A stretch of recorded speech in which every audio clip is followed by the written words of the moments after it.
Hola, soy la bachiller Maribel Santiago, estudiante de la carrera de Derecho de la Facultad de Ciencias Jurídicas y Políticas de la Universidad de los Andes. La presente exposición es sobre el impuesto sobre sucesiones en Venezuela, como una actividad dentro de la Cátedra de Finanzas Públicas y Derecho Financiero con el profesor Dr. Lenín Andara. El impuesto sobre sucesiones en nuestro país se rige por la Ley de Impuestos sobre Sucesiones, Donaciones y demás ramas conexos del año 1999. En su artículo número 1 determina que el hecho imponible está constituido por las transmisiones gratuitas de derechos mortis causa. La ley establece que quedan sujetos al impuesto todos los bienes muebles o inmuebles, derechos o acciones situados en el territorio nacional, sin importar la nacionalidad del causante o sus herederos. En su artículo número 2 establece que los sujetos pasivos son los beneficiarios de la herencia o del legado, es decir, los herederos y legatarios que adquieren el patrimonio por causa del fallecimiento del causante.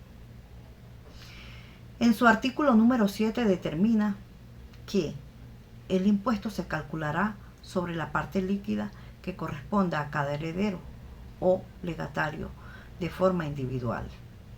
Para ello, la cuota parte de cada beneficiario debe convertirse a unidades tributarias.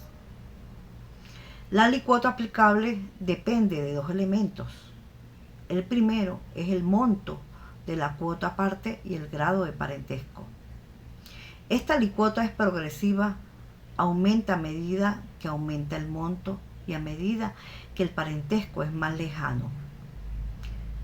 Por ejemplo, un descendiente directo como un hijo o el cónyuge debe pagar una tarifa que llega hasta el 25%.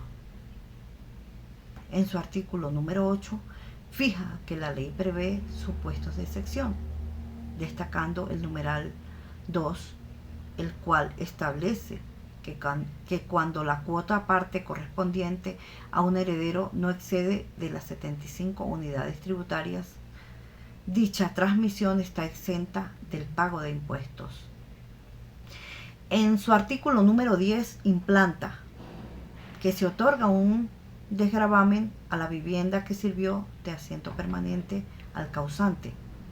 Esta queda excluida del cálculo del patrimonio gravable siempre que se transmita con esos mismos fines de vivienda a sus hijos, nietos, cónyuges o padres. En su artículo número 11 decreta que se aplican reducciones directas al monto del impuesto, determinado siempre que la cuota parte no exceda de 100 unidades tributarias, favoreciendo principalmente a los herederos con vínculos más cercanos o cargas familiares. En su artículo número 15 determina que la base imponible se denomina patrimonio neto. Para calcularlo se debe realizar una operación aritmética simple. Se resta el activo de la herencia todas las cargas que forman el pasivo. El activo de la herencia dispone en su artículo número 18, numeral 1, que la ley presume que forman parte del activo las ventas de bienes realizadas por el causante a sus hijos en el año anterior al fallecimiento. Esto es una medida para evitar simulaciones que busquen evadir el impuesto.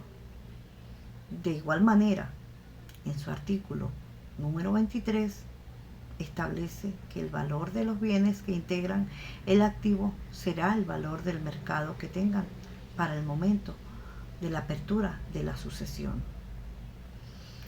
El pasivo de la herencia se determina en el artículo número 25 como el pasivo que está compuesto por las deudas que deje el causante, los gastos de última enfermedad y los gastos de entierro.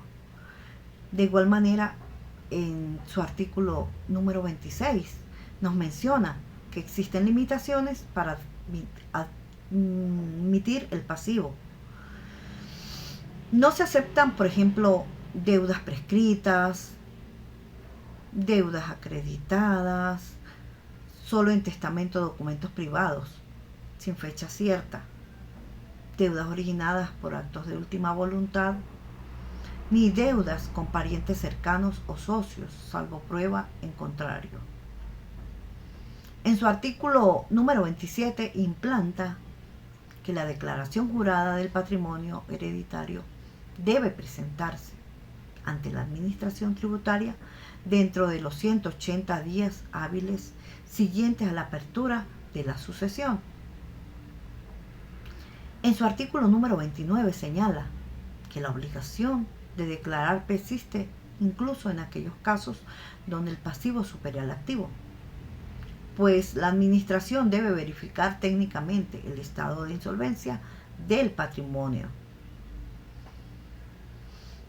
En su artículo número 31 indica que al presentar la declaración al sujeto pasivo tiene el deber de acompañar todos los anexos y documentos que acrediten la propiedad de los bienes y la veracidad de las deudas alegadas.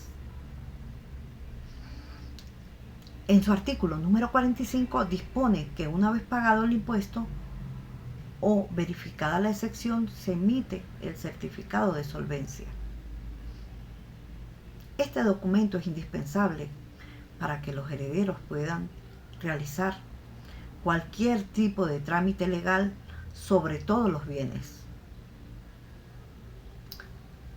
En su artículo número 49 prescribe que si los sujetos pasivos no presentan la declaración, el CENIAT procederá a la determinación de oficio, calculando el impuesto basándose en los elementos que tengan a su disposición.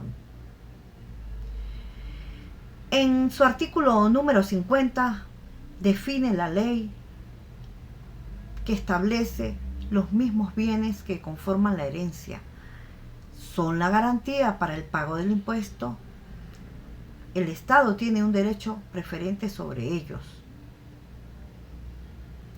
En su artículo número 51, la facultad que se prohíbe taxativamente a los registradores y notarios es autenticar o protocolizar cualquier documento de enajenación de bienes de la herencia. Si no se presenta el certificado de solvencia respectivo, en su artículo número 53 define que finalmente el CENIAT podrá autorizar la venta de bienes de la herencia antes de pagar el impuesto, únicamente cuando se demuestre que el producto de dicha venta se utilizará para cancelar el monto del tributo adecuado. A todos, muchas gracias por su atención.